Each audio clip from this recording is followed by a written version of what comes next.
Assalamu alaikum. I extend my deep appreciation to the custodian of the two holy mosques, His Majesty King Salman bin Abdulaziz Al Saud, and His Royal Highness Crown Prince and Prime Minister of Saudi Arabia, Prince Mohammed bin Salman bin Abdulaziz Al Saud, for convening this important meeting. I also thank the OIC Secretary General and his team for excellent preparations. Excellencies, 70 years ago, the framers of the UN Charter had pledged to save the succeeding generation from the scourge of war. Unfortunately, we are being made to witness an agonizing descent into another war in Gaza. What's worse, this war is genocide. Our hearts bleed at the distressing image of slain women and children, flattened apartment blocks, bombed hospitals and schools, destroyed refugee camps, slaughtered UN officials and blazing ambulances. Israel has turned Gaza into a living hell. Israel's incessant flouting of international law with impunity has few parallels in history. I condemn these atrocities in the strongest terms. We deeply regret the loss of human lives, including innocent civilians, women, children, and the vulnerable.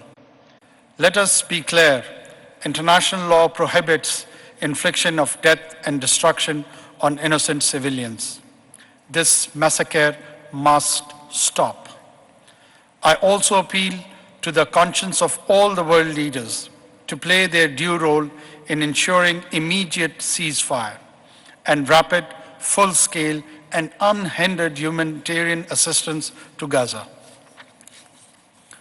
I deeply commend the hectic diplomatic efforts undertaken by Saudi Arabia, Turkey, Egypt, Jordan, and other regional countries to bring the escalating situation under control.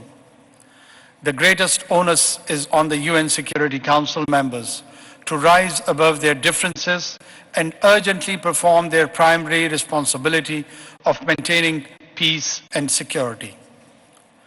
Human lives cannot be sacrificed at the altar of technicalities and expediencies. We appreciate the efforts of the UN Secretary General and his calls for restraint and urgent humanitarian action. We also appeal to the international media to objectively cover the ongoing carnage in Gaza. Dear brothers and sisters, Israel's occupation of Palestinian territories lies at the heart of the current crisis situation, conflagration which poses the risk of engulfing the entire region. The UN independent human rights experts have last month issued a public warning about the imminent risk of genocide and ethnic cleansing of Palestinian people at the hands of the occupying power. Injustice and brutal suppression of people are seeds of future wars, violence, and conflict. Without the early realization of the two-state solution, we will continue experiencing similar cycles of violence, which will only magnify in scale. I have no doubt that the only permanent solution to the current situation lies in the creation of a secure, viable, contiguous and sovereign state of Palestine on the basis of the pre-June 1967 borders with Al-Quds al-Sharif as its capital. We must all work towards that end with a sense of urgency. Excellencies, people of Gaza urgently need reprieve. I join my brothers and sisters who spoke before me to emphasize the following. Immediate and unconditional ceasefire. Israel must be forced to halt its indiscriminate aerial bombardment and ground invasion in compliance with international humanitarian and human rights laws. Immediate lifting of the blockade and rapid and unhindered humanitarian and relief supplies. Israel, as an occupying power, must be reminded of its responsibility to create conditions for urgent delivery of food, water, electricity, and medical supplies to Gaza. We commend Egypt for facilitating delivery of relief supplies through the Rafah crossing. Pakistan dispatched 2 flights carrying humanitarian supplies on 19th October and 7th November. Strict observance of international humanitarian law must be compelled to ensure safety of schools, hospitals, places of worship, and refugee camps, in accordance with its obligation as an occupying power under international humanitarian law. We should explore the possibility of instituting proceeding at the ICJ under the Genocide Convention and in the interim request provisional measures. The UN Secretary General should be urged to establish a special commission of inquiry to investigate Israel war crimes and crimes against humanity since 7th October.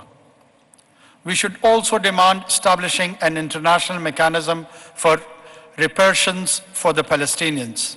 We call for the halt of all illegal settler activity by Israel. We call for a political solution. It is imperative that conditions are created for dialogue between Palestine and Israel to evolve a way forward through the two-state solution. Dear brothers and sisters, we had yet to overcome the shock of COVID, supply chain disruptions, climate change, and war in Ukraine before we stumbled into this crisis.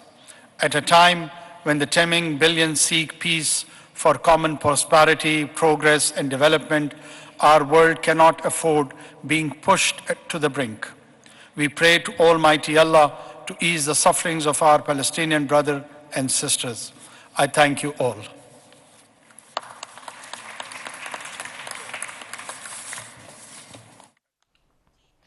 रियाज में गजा की सूरत हाल पर वज़ीर आज़म अनवारुल हक काकड़ खिताब कर रहे थे। उन्होंने कहा कि 70 साल पहले अक़वाम मुत्तहिदा ने अपनी मंजूर करदा करारदादों के ज़रिए इस मसले को हल करने का फ़ैसला किया और उन्होंने ये भी कहा कि इजरायली जारिहत की मजम्मत करते हैं। गज़ा में नस्ल कुशी की जा रही है।